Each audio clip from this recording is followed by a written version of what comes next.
Hi friends, welcome to Christian Tamil channel. இப்போ நான் வந்துட்டு என்ன பண்ண போகிறேன்னா கருவேப்பில் பொடி எப்படி பண்ணுறதுன்னு காமிக்க போகிறேன்.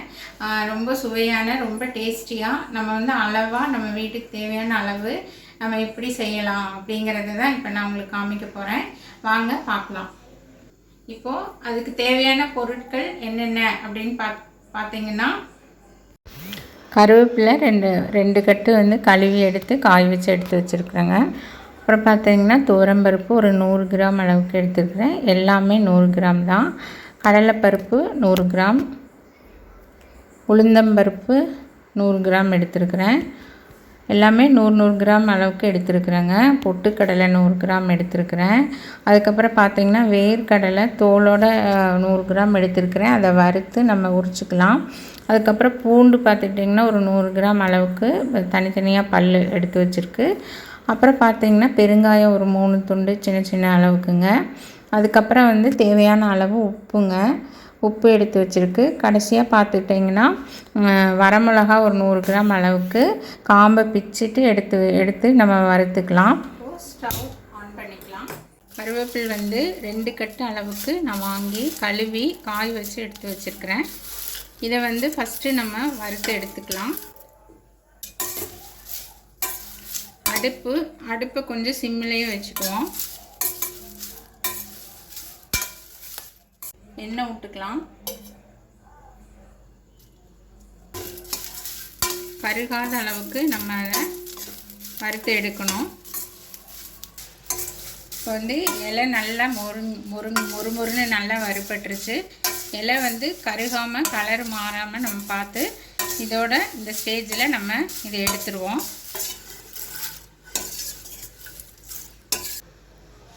கருவேப்பிலை நல்லா வறுத்துருச்சு. உளுந்தம்பருப்பு நல்ல ஒரு ப்ரௌன் கலரில் வரணும். நல்லா வறுத்த ஒரு வாசனை வரும்போது அது வரைக்கும் நம்ம வறுக்கணும். வறுக்கும் போதே நமக்கு வந்து நல்ல ஒரு வாசனை வரும். கருகாத அளவுக்கு வறுத்து நம்ம அதை தனியாக எடுத்து வச்சுக்கணும்.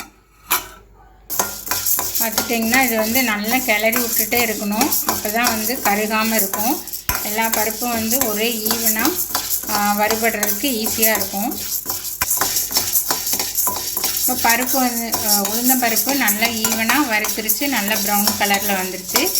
இதை வந்து வேறு பாத்திரத்துக்கு நம்ம மாற்றிடலாம்.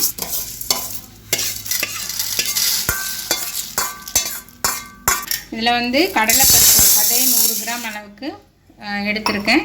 இதையும் வந்து நம்ம நல்லா ப்ரௌன் கலர் ஆகிற வரைக்கும் நல்லா வறுத்து எடுத்துருவோம்.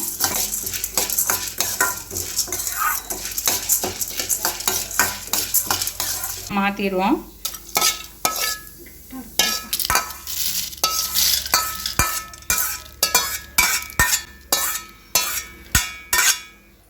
அடுத்தது துவரம்பருப்பு.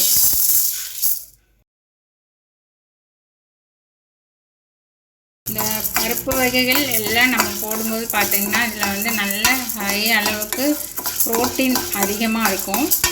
சாப்பிடும்போது நல்ல டேஸ்டியாக இருக்கும்.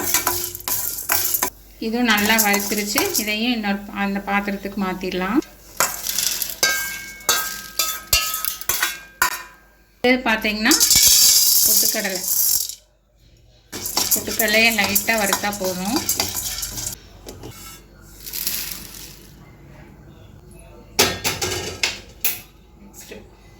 அடுத்தது பார்த்திங்கன்னா வேர்க்கடலை, நிலக்கடலை இதையும் போட்டு வறுத்து, இது வந்து தோலோடு நான் போட்டு வறுக்கிறேன். வறுத்து முடித்த பிறகு அந்த தோலெல்லாம் எடுத்துட்டு தான் நம்ம அரைக்க போடணும்.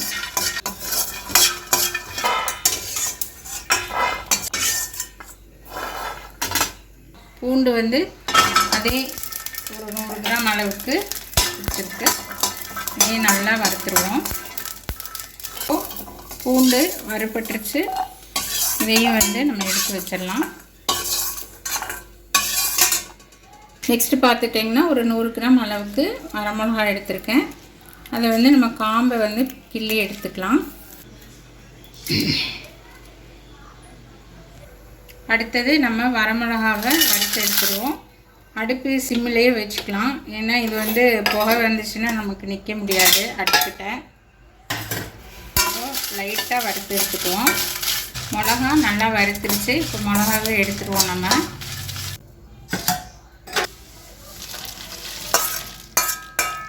அடுத்தது பார்த்தீங்கன்னா பெருங்காயம் 3 துண்டு சின்ன சின்னதாக போடுறேன்.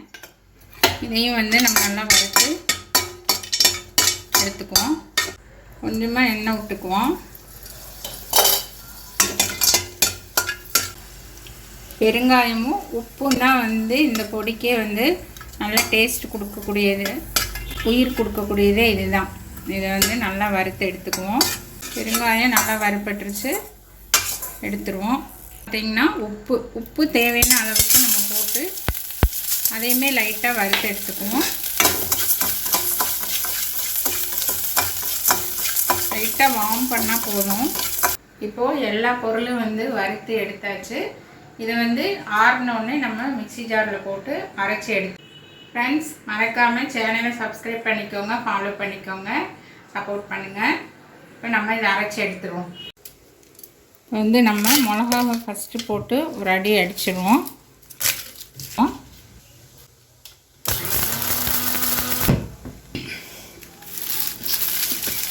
இது எல்லாமே கொஞ்சம் கொஞ்சமாக போட்டு அரைச்சிடுவோம். சுட்டுக்கா போட முடியலன்னா கொஞ்சம் கொஞ்சமாக பாதி பாதியாக போட்டு அரைச்சிடுவோம்.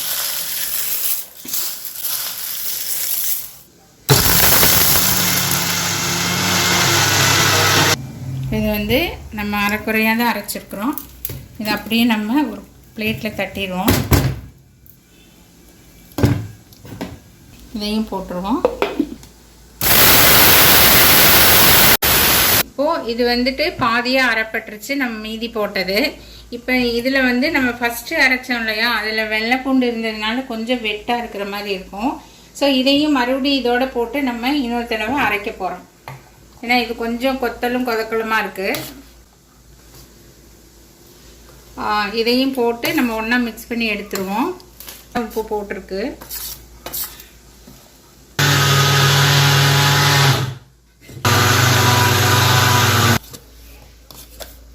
இப்போது நல்லா பொடியாக அரைச்சி எடுத்தாச்சு.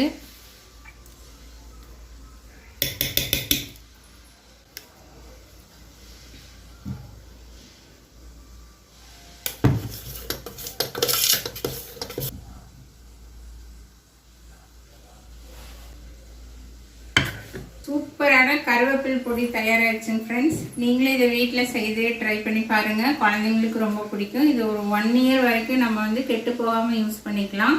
நம்ம வெளியூர் எங்கேயும் போகிற மாதிரி இருந்தால் கூட இதை வந்து ஒரு ஜிப்லாக் கவரில் போட்டு நல்லா நீட்டாக எடுத்துகிட்டு போய்க்கலாம். சூப்பராக இருக்கும்.